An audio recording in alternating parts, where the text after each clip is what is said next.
बेटा टीलू अब बड़ा हो गया है, इसी वजह से वो अपने घर के लिए अनाज लाने बाहर जाता है। माँ, अब तुम आराम करो।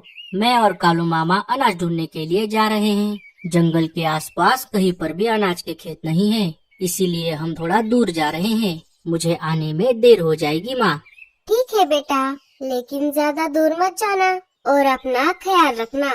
हाँ माँ, मैं अपना ख्याल रखूंगा। इतना बोलकर टीलू अपने घोंसले से निकल पड़ता है। थोड़ी देर उड़ने के बाद वो कालू के घोंसले के पास आ जाता है। टीलू घर का दरवाजा खटखटाता है। कालू कौवा दरवाजा खोलता है। क्या हुआ कालू मामा, आपकी तबीयत तो ठीक है ना?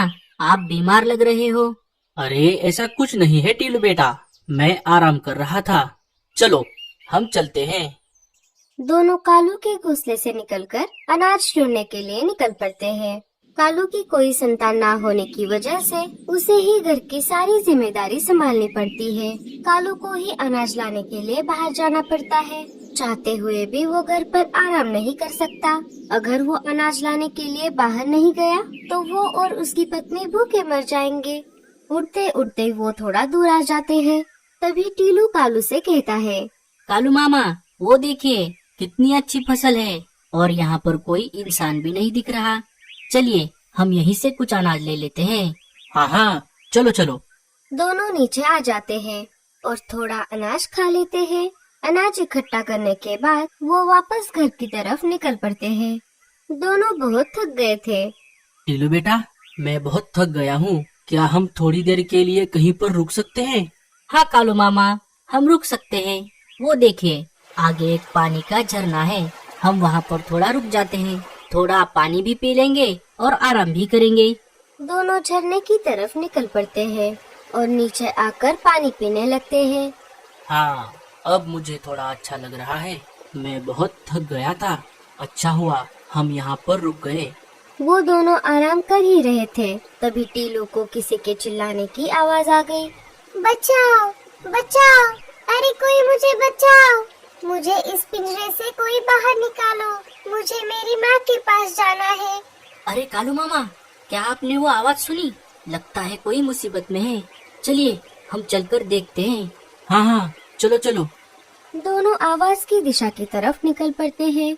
जैसे जैसे वो आगे बढ़ रहे थे, आवाज तेज होती जा रही थी। बचाओ बचाओ, अरे कोई मुझे बचाओ। दोनों आवाज की दिशा में आगे बढ़ रहे थे, तभी कालू को एक इंसानी घर दिख गया। अरे वो देखो टीलू, यह आवाज उस घर के बाहर से आ रही है। हाँ कालू मामा, वो देखिए उस घर के बाहर एक पिंजरा है, उसमें एक चिड़िया बंद है। वही आवाज लगा रही है। शायद घर के मालिक ने चिड़िया को उस पिंजरे में बंद करके रखा है। बेचारी चिड़िया, अब वो बाहर नहीं आ सकती। अरे ऐसे कैसे नहीं आ सकती, हम निकालेंगे उसे बाहर। चलो उस पिंजरे के पास चलते हैं। दोनों पिंजरे के पास आ गए। तभी कालू ने उस चिड़िया से पूछा, अरे चिड़िया, तुम्हें इस पिंजरे में किसने बंद किया? आप दोनों कौन हो? मेरा नाम टीलू है और ये है कालू मामा। हम पास के जंगल से आए हैं, अनाज लेकर घर वापस जा रहे थे, तभी तुम्हारी आवाज सुनी।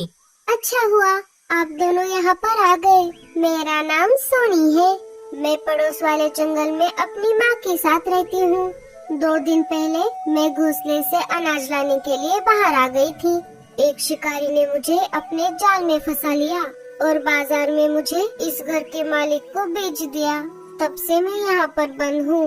मेरी माँ अब बूढ़ी हो गई है और मेरे पिताजी भी हमें छोड़कर चले गए। मेरी माँ का मेरे अलावा कोई भी नहीं है। मैं 2 दिन से इस पिंजरे में बंद हूँ। मेरी माँ मेरी घर पर राह देख रही होगी। अरे ये तो बहुत बुरा हुआ। तुम चिंता मत करो, हम तुम्हें इस पिंजरे से बाहर निकालेंगे और तुम्हें तुम्हारी माँ के पास लेकर जाएंगे।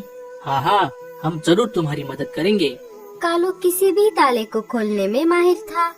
चिड़िया, क्या तुम्हारे पास हेयर क्लिप है? कालू ने हेयर क्लिप की मदद से पिंजरे के ताले को खोल दिया। सोनी चिड़िया बाहर आ जाती है। आप दोनों का बहुत बहुत शुक्रिया।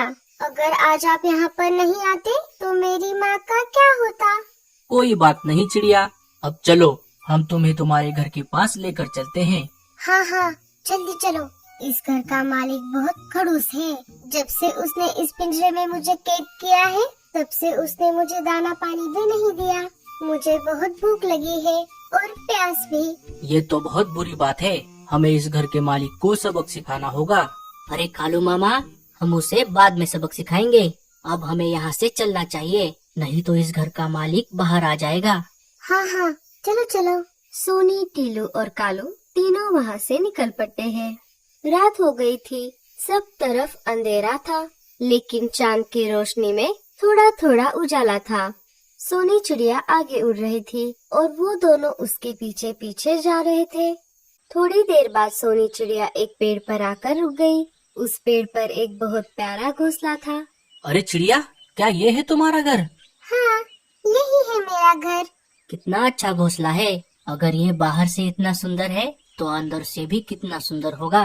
तभी सोनी चिड़िया अपनी माँ को आवाज लगाती है। माँ, दरवाजा खोलो, मैं हूँ सोनी। सोनी चिड़िया की माँ अंदर से दरवाजा खोलती है। सोनी, क्या ये तुम हो? 2 दिन से तुम कहाँ पर चली गई थी? मुझे तुम्हारी चिंता हो रही थी बेटी। और ये दोनों कौन है? तुम ठीक तो हो ना? माँ, मैं सब बताती हूँ, पहले मुझे अंदर तो आने दो। तीनों अंदर आ जाते हैं। सोनी अपनी माँ को सारी बात बताती है। माँ, इन दोनों ने मेरी जान बचाई। आपका बहुत बहुत शुक्रिया। आप दोनों की वजह से मुझे मेरी बेटी वापस मिल गई। अगर आप उसकी मदद नहीं करते तो हम कभी नहीं मिल पाते। मैं तो उसकी राह देखते देखते मर ही जाती। आप ऐसा मत बोलिए माँ जी। शायद ऊपर वाले को ये सब मंजूर नहीं था, इसीलिए उसने हमें सोनी चिड़िया की मदद करने के लिए भेजा। चलो अब हम चलते हैं, रात भी काफी हो गई है। मेरी बीवी घर पर अकेली है और इसकी माँ भी आपके ही जैसे इसकी राह देख रही होगी। आप दोनों का फिर से एक बार बहुत बहुत शुक्रिया। मैं आपका ये एहसान कभी भी नहीं भूलूंगी। चलो अब हम चलते हैं। कालू मामा, क्या हम इन्हें हमारे साथ लाया हुआ थोड़ा अनाज दे दें? ये दोनों 2 दिन से भूखी हैं। हाँ हाँ, क्यों नहीं, दे दो। दोनों थोड़ा थोड़ा अनाज उन दोनों माँ बेटी को दे देते हैं और अपनी घर की तरफ निकल पड़ते हैं। दोनों अपनी घर की तरफ जा रहे थे, तभी टीलू ने कालू से कहा। मुझे उस चिड़िया की मदद करके बहुत अच्छा लगा कालू मामा। हाँ टीलू बेटा, मुझे भी। लेकिन मुझे एक बात बताओ, तुम उस सोनी चिड़िया को देखकर इतना शर्मा क्यों रहे थे? क्या वो तुम्हें पसंद है? अगर हाँ, तो अभी वापस चलते हैं और तुम्हारी शादी की बात करते हैं। वो चिड़िया बहुत सुंदर है, उसकी माँ शादी के लिए मना नहीं करेगी। मैं बात करूँगा सोनी चिड़िया की माँ से। कालू की ये बात सुनकर टीलू और भी ज्यादा शर्माने लगता है और कालू को वैसे कहता है। नहीं नहीं, ऐसा कुछ नहीं है कालू मामा, आप क्यों मेरी फिरकी ले रहे हो? मैं सब समझता हूँ टीलू बेटा, मैं तुम्हें बचपन से जानता हूँ। यूं ही मेरे बाल सफेद नहीं हुए। जब से तुमने सोनी चिड़िया को देखा है, तुम्हारे गाल शर्म के मारे लाल हो गए हैं। और इसमें शर्माने की कोई बात नहीं है। अब तुम शादी करने की उम्र के हो गए हो, तो ये सब होना आम बात है। दोनों बोलते बोलते अपने बस्ती में आ जाते हैं। चलो टीलू बेटा, अब मैं अपने घर जाता हूँ, तुम भी यहाँ से अपने घर जाओ। लाडो तुम्हारी राह देख रही होगी, रात भी काफी हो गई है। गोरी मेरा घर पर इंतजार कर रही होगी। ठीक है कालू मामा, मैं यहाँ से चला जाऊँगा, कल मिलते हैं। अरे हाँ टीलू, मुझे याद है, कल मैं लाडो से तुम्हारी शादी के बारे में बात करूँगा। अब बस भी कीजिए ना कालू मामा, आप क्यों मेरी टांग खींच रहे हो? अच्छा बाबा, ठीक है, अब जाओ, कल मिलते हैं। दोनों अपने अपने घर चले जाते हैं। टीलू अपने घर के पास आ जाता है और घर का दरवाजा खटखटाता है। माँ, ओ माँ, दरवाजा खोलो, मैं आ गया। लाडो दरवाजा खोल देती है। अरे टीलू, तुम्हें इतनी ज्यादा देर क्यों लगी बेटा? काफी रात हो गई है, अंदर आ जाओ, बाहर बहुत ठंड है। टीलू अंदर आ जाता है। माँ, ये लो, मैं बहुत सारा अनाज लेकर आया हूँ। ये अनाज हमें हफ्ते भर तक जाएगा। ये तुमने बहुत अच्छा किया टीलू, लेकिन तुमने अभी तक नहीं बताया तुम्हें आने में इतनी देर क्यों लगी। टीलू अपनी माँ को सारी बात बताता है। तुमने बहुत अच्छा किया टीलू, तुमने एक साथ 2 जिंदगियाँ बचाई, एक तो सोनी चिड़िया की और दूसरा उसके माँ की। बहुत अच्छे बेटा, मुझे तुम पर नाज है। थोड़ा अनाज खाकर वो दोनों सो जाते हैं। सुबह हो जाती है और सुबह होते ही कालू कौवा लाड़ो के घर आ जाता है। अरे कालू भैया, आज सुबह सुबह कैसे आना हुआ? कोई जरूरी बात है क्या? जरूरी नहीं, बहुत जरूरी बात है लाडो। इसीलिए मैं मेरी सुबह की नींद खराब करके तुम्हारे पास आया हूँ। अब बोलोगे भी? हाँ हाँ, बताता हूँ। जब हम कल अनाज लाने के लिए बाहर गए थे, तब आते आते हमें एक चिड़िया पिंजरे में बंद हुई दिखाई दी।